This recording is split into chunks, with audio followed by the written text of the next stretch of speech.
شروع اللہ کے نام سے جو سب پر مہربان ہے، بہت مہربان ہے۔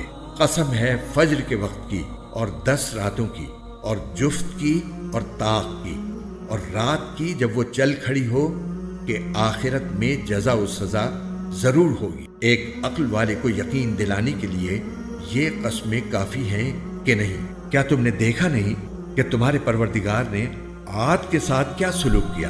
اس اونچے ستونوں والی قوم ارم کے ساتھ جس کے برابر دنیا کے ملکوں میں کوئی اور قوم پیدا نہیں کی گئی، اور سمود کی اس قوم کے ساتھ کیا کیا جس نے وادی میں پتھر کی چٹانوں کو تراش رکھا تھا، اور میخوں والے فرعون کے ساتھ کیا کیا۔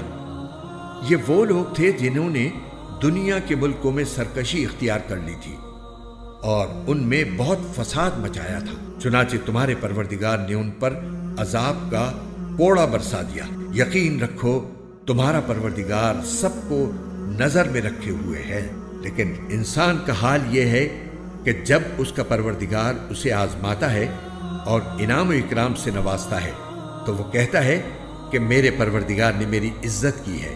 دوسری طرف جب اسے آزماتا ہے اور اس کے رزق میں تنگی کر دیتا ہے تو کہتا ہے کہ میرے پروردگار نے میری توہین کی ہے۔ ہرگز ایسا نہیں چاہیے۔ صرف یہی نہیں بلکہ تم یتیم کی عزت نہیں کرتے، مسکینوں کو کھانا کھلانے کی ایک دوسرے کو ترغیب نہیں دیتے، اور میراث کا مال سمیٹ سمیٹ کر کھا جاتے ہو اور مال سے بے حد محبت کرتے ہو۔ ہرگز ایسا نہیں چاہیے۔ جب زمین کو کوٹ کوٹ کر ریزہ ریزہ کر دیا جائے گا اور تمہارا پروردگار اور قطاریں باندھے ہوئے فرشتے میدان حشر میں آئیں گے اور اس دن جہنم کو سامنے لایا جائے گا، اس دن انسان کو سمجھ آئے گی، اور اس وقت سمجھ آنے کا موقع کہاں ہوگا؟ وہ کہے گا کہ کاش میں نے اپنی اس زندگی کے لیے کچھ آگے بھیج دیا ہوتا۔ پھر اس دن اللہ کے برابر کوئی عذاب دینے والا نہیں ہوگا اور نہ اس کے جکڑنے کی طرح کوئی جکڑنے والا ہوگا۔